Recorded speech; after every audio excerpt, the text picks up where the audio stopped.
Hello mga buyog, I'm back. Yes, I just want to share with you my simple birthday celebration together with my family, my sister and her friends.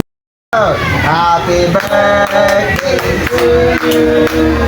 Happy birthday to you. Happy birthday, happy birthday, happy birthday to you. Happy birthday, Mommy! Happy birthday, Mami! Ayun na! How old are you? Ayun na! How old are you? Na, sige, palit ka. Bro, sa tandon.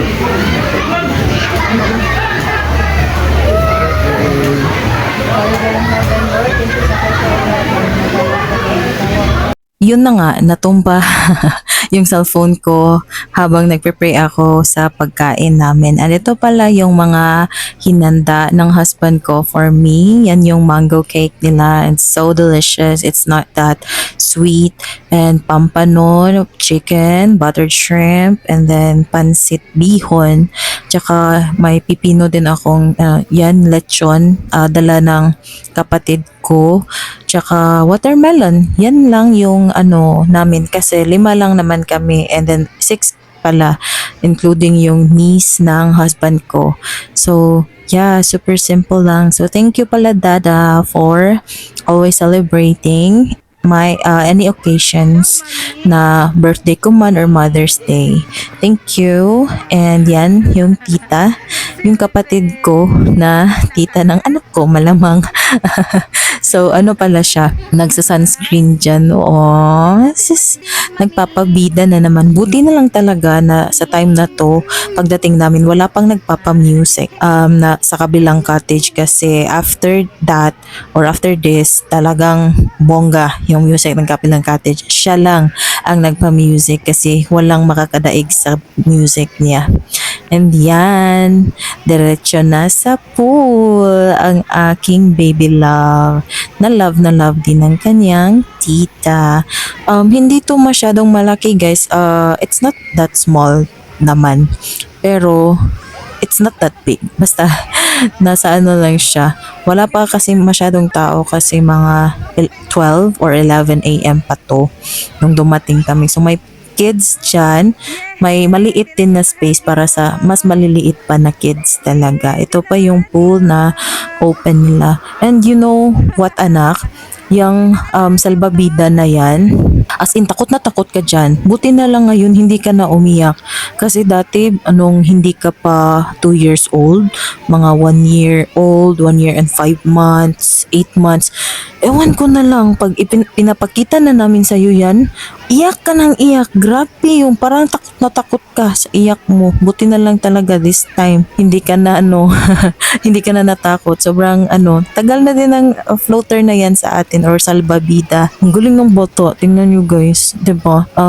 Yan din gusto kong gawin sa'yo anak. I-train ka na lumangoy kasi swimming is very important kahit sa mga babies para at least marunong ka nang lumangoy agad. Yung mami mo nga tinuruan lang ng halos kaedad ko lang. Dinala ako agad dun sa river, nagmi-meet yung river at saka yung dagat at saka sobrang lalim anak. Anyway, eto na, sumayaw ka na ng hawak mo ang beat with Ate Shaira mo na niece ng dada mo.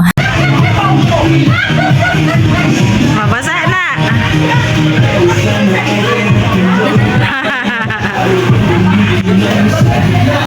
Sai, look here!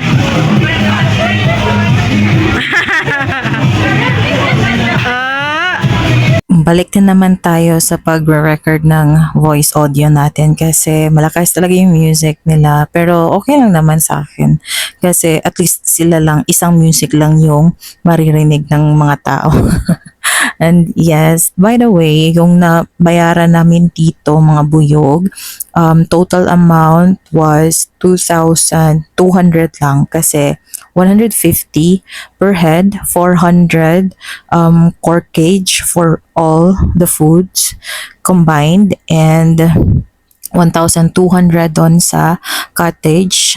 Malaki actually yun. Good for 16 person.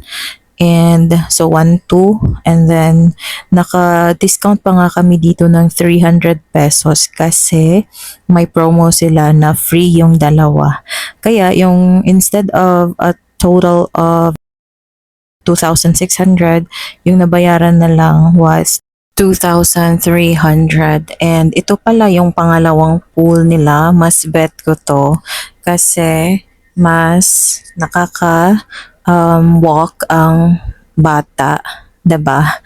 And let's watch our child closely lang talaga kasi baka mabagok sila yung part na yan, pwedeng mabagok ang mga babies dyan. Buti na lang din na yung kapatid ko is or was so hands-on din naman. So, kampante lang din naman ako. Halos nga pag nandito sa bahay siya, minsan pag umaalis yung husband ko sa ibang bansa or lugar for their team building, siya yung kasama ko dito sa bahay. Pumupunta siya dito and siya yung nagbabantay sa baby. Pero yun nga, talagang kung anong gagawin niya ng baby, talagang nakasunod yan.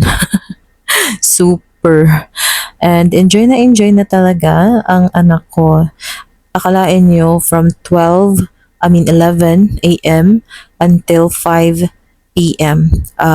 Inano ko lang siya, pinakain ko lang siya in between yan at saka pinapainom ko siya ng matamis. That's the only time na nakakainom siya ng matamis ng na exceed sa limit ko sa kanya on a daily basis kapag nagpo-pool kami or naliligo kami sa dagat para iwas dehydration. And request pala talaga to ng sister ko na magpa-video siya na lumalangoy kung hanggang saan niya kaya na sumisid. Mali naman yung dive. And okay na din to for family gathering. And may rooms din naman sila dito. Yung iba nga may malaking space na kinuha talaga for birthday parties. Yan, 'di ba? So sulit na talaga to. Gusto ko rin kasi na ganito lang kasimple yung celebration. Ayoko talaga yung maraming tao, yung ano mo yun? Gusto ko kasi na kung my birthday sa amin, nakafocus lang kami sa amin. Kasi pag maraming bisita, 'di ba, mabibisi din tayo na i-accommodate yung mga bisita natin, na makipagchikan sa mga bisita natin. Kaya ito yung gusto ko. Pero ito pala yung part na gusto ko dito. Yan yung cafe nila. And I really like this flower, guys. Hindi ko alam kung ano to, pero pwede ko itong i-search mamaya sa Google. And then ito, Kalachuchi. Ang ganda. Tapos may pa-videographer effect pa ako dito. Diba? Wala lang. Gusto ko lang yung view dito na part. Ang hindi ko lang bet talaga, guys, ay yung mga tao kasi na naglalakad dito sa dito naglalakad ng nakapaa. Tapos sumasawsaw agad sa pool. Yun yung nakakadumi sa pool nila. And ito lang yung pictures namin. So thank you all for watching. Thank you, Lord, for all the blessings. And take care, everyone. God bless. Thank you for your support. We love you, anak. And thank you, Lord. Mwah.